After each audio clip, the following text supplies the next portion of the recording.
ಎಲ್ಲ SSLC ವಿದ್ಯಾರ್ಥಿಗಳಿಗೆ ನಾಳೆ 28/2/2026 ಮಧ್ಯಾಹ್ನ 2 ಗಂಟೆಗೆ ಸಮಾಜ ವಿಜ್ಞಾನ ಸಂಬಂಧಪಟ್ಟಂಥ ಪೂರ್ವಸಿದ್ಧತಾ ಪರೀಕ್ಷೆ ಇರುತ್ತೆ. ಇದಕ್ಕೆ ಸಂಬಂಧಪಟ್ಟಂಥ ಪ್ರಶ್ನೆ ಪತ್ರಿಕೆಯಲ್ಲಿರುವಂಥ ಬಹು ಆಯ್ಕೆ ಪ್ರಶ್ನೆಗಳು, ಯಾವೆಲ್ಲ ಪರೀಕ್ಷೆಗೆ 4 ಅಂಕದ ಪ್ರಶ್ನೆಗಳು ಮತ್ತು 8 ಅಂಕದ ಪ್ರಶ್ನೆಗಳು ಎಕ್ಸಾಮ್ಗೆ ಹೆಲ್ಪ್ ಆಗ್ತವೆ ಅಂತ ಈ ಒಂದು ಪ್ರಶ್ನೆ ಪತ್ರಿಕೆಯನ್ನು ಒಂದೇ ವಿಡಿಯೋದಲ್ಲಿ ನೋಡೋಣ. ಸೊ ವಿಡಿಯೋನ ಎಲ್ಲಿ ಕೂಡ ಸ್ಕಿಪ್ ಮಾಡಿದೆ, ಸೊ ಕೊನೆಯವ್ರು ನೋಡ್ಕೊಳ್ಳಿ. 4 ಆಯ್ಕೆಗಳನ್ನ ಕೊಟ್ಟಿರ್ತಾರೆ. ಸೂಕ್ತವಾದ ಒಂದು ಉತ್ತರವನ್ನು ಆರಿಸಿ ನಾವು ಅಕ್ಷರದೊಳಗೆ ಪೂರ್ಣ ಉತ್ತರವನ್ನು ಬರೀಬೇಕು. ಒಟ್ಟು 8 ಪ್ರಶ್ನೆಗಳನ್ನು ಮಲ್ಟಿಪಲ್ ಚಾಯ್ಸ್ನಲ್ಲಿ ಕೇಳಾಗಿರುತ್ತೆ. ಪ್ರತಿಯೊಂದಕ್ಕೆ ಅಂಕವನ್ನು ಕೊಡಲಾಗುತ್ತೆ. ಅಲ್ಲಿ ಕೇಸರಿಯ ಪತ್ರಿಕೆಯನ್ನು ಪ್ರಕಟಿಸುವವರು ಯಾರು ಅಂದರೆ ಆಪ್ಷನ್ ಸಿ ಬಾಲಗಂಗಾಧರ ತಿಲಕ್ ಆಗಿರ್ತಾರೆ. ಅಷ್ಟು ನೋಡ್ಕೊಳ್ಳಿ. ಈಗ 2ನೇ ಪ್ರಶ್ನೆ, ದತ್ತು ಮಕ್ಕಳಿಗೆ ಹಕ್ಕಿಲ್ಲಂಬ ನೀತಿಯನ್ನು ಜಾರಿಗೆ ತಂದವರು ಯಾರು ಅಂತ ಕೇಳಲಿ. ಆಪ್ಷನ್ ಸಿ ಬಿ ಡಾಲ್ ಹೌಸಿ ಆಗಿರ್ತಾನೆ. ಇನ್ನು 3ನೇ ಪ್ರಶ್ನೆ, ಭಾರತದ ಹೆಬ್ಬಾಗಿಲು ಎಂದು ಕರೆಯಲ್ಪಡುವ ಬಂದರು ಯಾವುದಪ್ಪ ಅಂದರೆ ಅಲ್ಲಿ ಆಪ್ಷನ್ ಡಿ ಮುಂಬೈ ಬಂದರು ಅಂತ ನಾವು ಕರಿತೀವಿ. ಹಾಗೆ 4ನೇ ಪ್ರಶ್ನೆ, ನಮ್ಮ ಸಂವಿಧಾನದ 24ನೇ ವಿಧಿ ಉದ್ದೇಶ ಏನಪ್ಪ ಅಂದರೆ ಅಲ್ಲಿ ಆಪ್ಷನ್ ಅದಕ್ಕೆ ಏನು ಮಾಡುತ್ತೆ ಅಂದರೆ ಬಾಲ ವಿವಾಹವನ್ನು ನಿಷೇಧ ಮಾಡುತ್ತೆ. ಆಪ್ಷನ್ ಡಿ ಸರಿಯಾದ ಉತ್ತರ ಆಗಿರುತ್ತೆ. ಓಕೆ, ಅಸ್ಪೃಶ್ಯತೆ ಅಂದರೆ ಕೇಳಿದ್ರೆ 17ನೇ ವಿಧಿ ಅಂತ ಕರಿತೀವಿ. ಅಸ್ಪೃಶ್ಯತೆನ 17ನೇ ವಿಧಿ ಮುಖಾಂತರ ತೆಗೆಲಾಗಲಾಗುತ್ತೆ. ಅಷ್ಟು ನೋಡ್ಕೊಳ್ಳಿ. ಹಾಗೆ 5ನೇ ಪ್ರಶ್ನೆ ಇಂಪಾರ್ಟೆಂಟ್ ಇರುತ್ತೆ ನೋಡಿ, ಮಾನವನ ಕುಲ ತಾನೊಂದೇ ವಲಂ ಎಂದು ಹೇಳಿದವರು ಯಾರು ಅಂತ ಇರುತ್ತೆ. ಆಪ್ಷನ್ಸ್ ಅದಕ್ಕೆ ಬಿ ಪಂಪ ಹೇಳಿರ್ತಾನೆ. ಇನ್ನು 6ನೇ ಪ್ರಶ್ನೆ, ಕೇಂದ್ರ ಲೋಕಸಭಾ ಆಯೋಗದ ಅಧ್ಯಕ್ಷರನ್ನು ನೇಮಿಸುವರು ಯಾರು ಅಂತ ಕೇಳ್ತೀವಿ. ಅಲ್ಲಿ ರಾಷ್ಟ್ರಾಧ್ಯಕ್ಷರಾಗಿರ್ತಾರೆ. ಆಪ್ಷನ್ ಸಿ ರೈಟ್ ಆನ್ಸರ್ ಆಗಿರುತ್ತೆ.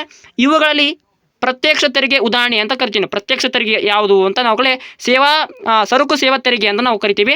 ಇನ್ನು ಮಾರ್ಚ್ 15ರ ಮಹತ್ವ ಅಂದರೆ ಅಲ್ಲಿ ನಾವು ಏನು ಮಾಡ್ತೀವಿ ಅಂದರೆ ವಿಶ್ವ ಗ್ರಾಹಕರ ಹಕ್ಕುಗಳನ್ನು ನಾವು ಆಚರಿಸಲ್ಪಡುತ್ತೆ. ಆಪ್ಷನ್ಸ್ ಎ ಸರಿಯಾದ ಉತ್ತರ ಇರುತ್ತೆ. ಇನ್ನು ಪ್ರತಿಯೊಂದಕ್ಕೂ ಪ್ರಶ್ನೆಗೆ ಒಂದಕ್ಕೆ ವಾಕ್ಯದಲ್ಲಿ ಉತ್ತರಿಸೋ ಪ್ರಶ್ನೆ ನೋಡ್ಕೊಳ್ಳಿ. ಅಲ್ಲಿ ಫ್ರಾನ್ಸಿಸ್ಕೋ ಅಲ್ಮೇಡನ ನೀಲಿ ನೀರಿನ ನೀತಿಯನ್ನು ಏಕೆ ಜಾರಿಗೆ ತರಲಾಯಿತು ಆ ಪ್ರಶ್ನೆಯನ್ನು ನೋಡ್ಕೊಳ್ಳಿ. ಹಲಗಲಿ ಬೇಡರ ದಂಗೆಯ ಮುಖ್ಯ ಕಾರಣಗಳೇನು ಅವು ನೋಡ್ಕೊಳ್ಳಿ. ಸರ್ ಎಂ ವಿಶ್ವೇಶ್ವರಯ್ಯನವರ ಭಾರತ ಆರ್ಥಿಕ ಯೋಜನೆ ಪಿತಾಮಹ ಎಂದು ಏಕೆ ಕರೀತಾರೆ ವಿವರಿಸಿ ಅಂತ ಪ್ರಶ್ನೆ ನೋಡ್ಕೊಳ್ಳಿ. ಹಾಗೆ ಇಷ್ಟು ನೋಡ್ಕೊಳ್ಳಿ. ಅಲ್ಯೂಮಿನಿಯಂ ಅನ್ನು 20ನೇ ಶತಮಾನದ ಅದ್ಭುತ ಲೋಹ ಎಂದು ಏಕೆ ಕರೆಯಲಾಗುತ್ತೆ ಆ ಪ್ರಶ್ನೆಯನ್ನು ಗಮನಿಟ್ಕೊಟ್ಟು ಓದ್ಕೊಳ್ಳಿ.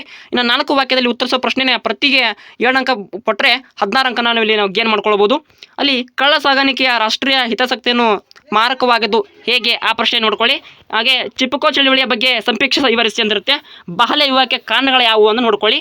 ಸೊ ಅಲ್ಲಿ ಬಂಗಾಳದಲ್ಲಿ ದ್ವಿಸ್ವಕಾರ ಪದ್ಧತಿ ಬಗ್ಗೆ ಬರೆಯೋದು ಇರುತ್ತೆ. ಸೊ ಇಷ್ಟು ನೋಡ್ಕೊಳ್ಳಿ. ಪ್ರವಾಹದಿಂದ ಉಂಟಾಗುವ ಪರಿಣಾಮಗಳನ್ನು ತಿಳಿಸಿ. ಗ್ರಾಹಕರ ರಕ್ಷಣಾ ಕಾಯ್ದೆಯ ಉದ್ದೇಶಗಳು ಯಾವುವು ವೆರಿ ಇಂಪಾರ್ಟೆಂಟ್ ಇರುತ್ತೆ. ಇನ್ನು 6 ವಾಕ್ಯದಲ್ಲಿ ಉತ್ತರಿಸೋ ಪ್ರಶ್ನೆಗೆ ನೋಡ್ಕೊಳ್ಳಿ. ಅಲ್ಲಿ ಪುನರ್ಜೀವನದ ಬಗ್ಗೆ ಒಂದು ಸಂಬಂಧಪಟ್ಟಂತಿರುತ್ತೆ, ಅವು ನೋಡ್ಕೊಳ್ಳಿ.